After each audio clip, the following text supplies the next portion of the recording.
नाज़रीन मोहतरम, सारी जिंदगी की कज़ा नमाजें अदा करने का 5 मिनट में आसान सा तरीका। अगर किसी की बहुत ज्यादा नमाजें कज़ा हो चुकी हों और अब वो इन नमाजों को पढ़ना चाहता है तो इसका इंतहाई आसान तरीका बताएंगे, जो कि हमारे बड़े उलमाए कराम ने बताया। बिस्मिल्लाहिर्रहमानिर्रहीम। नमाज अदा करने की अहमियत और फजीलत का अंदाजा इससे लगाया जा सकता है कि कुरान मजीद में तकरीबन 700 मुकामात पर नमाज का जिक्र आया है। दर्ज झैल अहादीस मुबारका में नमाज की फजीलत बयान की गई है। बेशक वो लोग ईमान लाए और उन्होंने नेक अमाल किए और नमाज कायम रखी और ज़कात देते रहे, इनके लिए इनके रब के पास इनका अजर है और इन पर आखिरत में ना कोई खौफ होगा और ना वो रंजीदा होंगे। सूरतुल बकरा आयत नंबर 277। हजरत अबादा बिन सामत रजी अल्लाह ताला अन्हो से रिवायत है कि उन्होंने रसूलुल्लाह सल्लल्लाहु अलैहि वसल्लम को ये फरमाते हुए सुना, 5 नमाजी हैं जिनको अल्लाह ताला ने अपने बंदों पर फर्ज करार दिया है। जिसने इन नमाजों को बेहतरीन वजू के साथ इनके मुकर्ररा औकात पर अदा किया और इन नमाजों को रकू, सजूद और कामिले खुशू से अदा किया तो ऐसे शख्स से अल्लाह ताला का वादा है कि इसकी मगफिरत फरमा देगा। और जिसने ऐसा नहीं किया, यानी नमाज ही न पढ़ी या नमाज को अच्छी तरह न पढ़ा, तो ऐसे शख्स के लिए अल्लाह ताला का कोई वादा नहीं है। अगर चाहे तो इसकी मगफिरत फरमा दे और चाहे तो इसको अजाब दे। हजरत अबू ज़र रजी अल्लाह ताला अन्हु से रिवायत है कि हजूर नबी करीम सल्लल्लाहु अलैहि वसल्लम मौसम सरमा में जब पत्ते दरख्तों से गिर रहे थे बाहर निकले। आप सल्लल्लाहु अलैहि वसल्लम ने एक दरख्त की 2 शाखों को पकड़ लिया। अबू ज़र रजी अल्लाह ताला अन्हु फरमाते हैं, शाख से पत्ते गिरने लगे। रावी कहते हैं कि हजूर सल्लल्लाहु अलैहि वसल्लम ने पुकारा, ए अबू ज़र। मैंने अर्ज किया, लब्बैक या रसूल अल्लाह। हजूर सल्लल्लाहु अलैहि वसल्लम ने फरमाया, मुसलमान बंदा जब नमाज इस मकसद से पढ़ता है कि इसे अल्लाह ताला की रजा हासिल हो जाए तो इसके गुनाह इस तरह झड़ते हैं जिस तरह ये पत्ते दरख्त से झड़ते जा रहे हैं। नाज़रीन मोहतरम, आज आपके सामने नमाज से मुतल्लिक बहुत अहम मालूमात आपके सामने पेश करने जा रहे हैं। कज़ा नमाज़ी कैसे पढ़ें, यानी अगर किसी की बहुत ज्यादा नमाजें कज़ा हो चुकी हैं तो अब वो इन नमाजों को पढ़ना चाहता है, तो इन नमाजों के पढ़ने का आसान तरीका क्या है, इस मसले को ध्यान से सुनने की जरूरत है। उम्मीद करते हैं कि ये वीडियो सुनकर आपको बहुत ज्यादा फायदा हासिल होगा।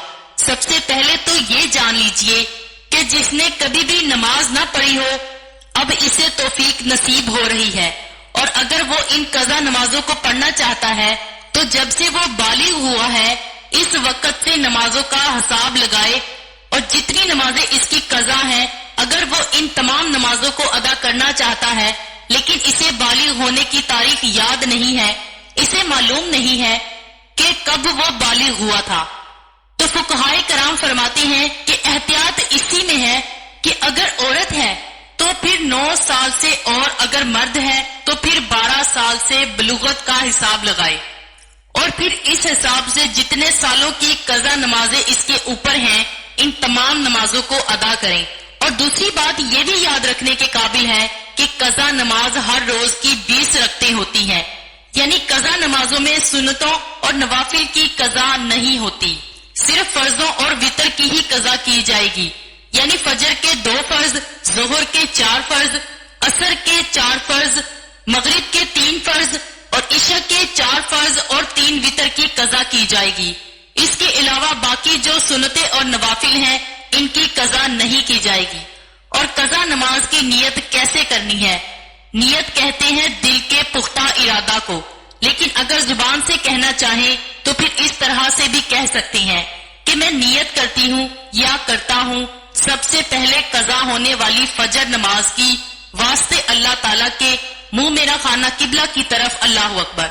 और ऐसे ही जोहर का कहेंगे सबसे पहले कज़ा होने वाली असर नमाज की, सबसे पहले कज़ा होने वाली मगरिब की, सबसे पहले कज़ा होने वाली इशा की नमाज की और सबसे पहले कज़ा होने वाले वित्रों की, یعنی جب بھی نیت کریں گے اس وقت یہی کہیں گے کہ سب سے پہلے جو قضا ہونے والی نماز ہے، جو نماز ہم ادا کر لیتے ہیں وہ ہمارے سر سے اٹھ جاتی ہے، اس سے ہم بری الذمہ ہو جاتے ہیں۔ اس کے بعد جو قضا ہونے والی نماز ہوتی ہے وہی ہماری سب سے پہلی قضا ہونے والی ہوتی ہے، کیونکہ جو پہلی ہماری قضا نماز تھی وہ ہم ادا کر چکے ہیں، اس سے بری الذمہ ہو چکے ہیں۔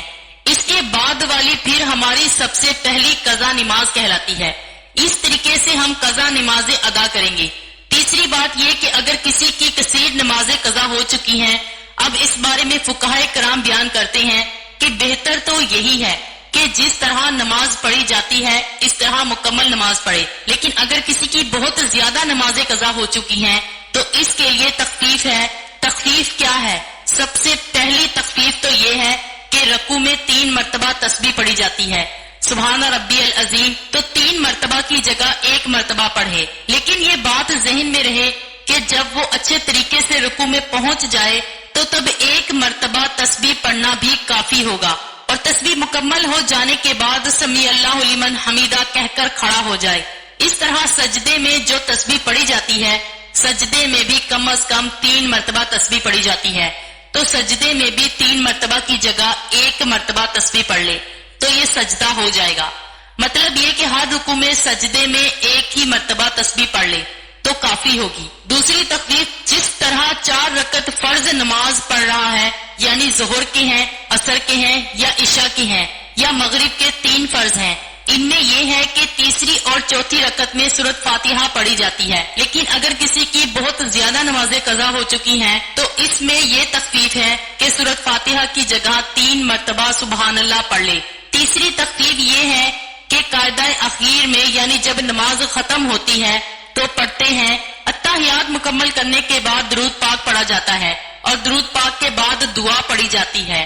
اس میں یہ ہے کہ اتحیات پڑھنے کے بعد درود پڑھنے کی جگہ صرف اتنا پڑھ لے، یعنی اتنا درود پاک کے کلمات پڑھ لے، اللہم صلی علی محمد و آلہ، یہ تیسری تخفیف ہے۔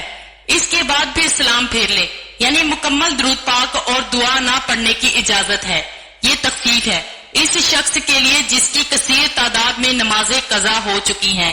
اور چوتھی تخفیف یہ ہے کہ جو وتر نماز ہے تیسری رکعت میں سورت ضرور ملانی ہے، فرضوں میں تیسری اور چوتھی رکعت میں سورت کی جگہ 3 مرتبہ سبحان اللہ پڑھ لینا ہے، اور چوتھی رکعت میں سورت کی جگہ 3 مرتبہ سبحان اللہ پڑھ لینا کافی ہے۔ لیکن وتر کی جو نماز ہے اس میں تیسری رکعت میں سورۃ فاتحہ بھی پڑھی جائے گی۔ اب اللہ اکبر کہہ کر دعائے قنوت پڑھی جاتی ہے، لیکن دعائے قنوت کی جگہ اگر وہ ربی غفرلی ربی غفرلی ربی غفرلی یہ 3 مرتبہ پڑھ لے یا پھر 1 مرتبہ پڑھ کر رکوع میں چلا جائے تو تب بھی اس کی نماز بالکل درست ہے۔ قضا نمازوں کے لیے اس تخفیف کے ساتھ اگر نماز پڑھیں گے تو آپ کی جو بہت زیادہ نمازیں قضا ہو چکی ہیں وہ بہت جلد ادا ہو جائیں گی۔ فقہائے کرام بیان کرتے ہیں کہ اس طریقے سے اس تخفیف کا فائدہ اٹھا کر جس شخص کی زیادہ نمازیں قضا ہو چکی ہیں وہ اپنی نمازوں کو جلد ادا کر کے فرائض سے بری الذمہ ہو جائے۔ اور یاد رکھیے قضا نمازوں کے ساتھ ساتھ توبہ کرنا ضروری ہے، کیونکہ نمازیں جو قضا ہوئی ہیں ان کا گناہ ہے، تو گناہ سے توبہ کرنا لازمی ہوتی ہے۔ ایک تو نماز ادا کریں گے، اس کے بعد پھر سچے دل سے توبہ کریں تو اس آسان طریقے سے اپنی قضا نمازوں کو ادا کر کے اللہ کی بارگاہ میں سرخرو ہو جائیں گے۔ اللہ عمل کرنے کی توفیق عطا فرمائے۔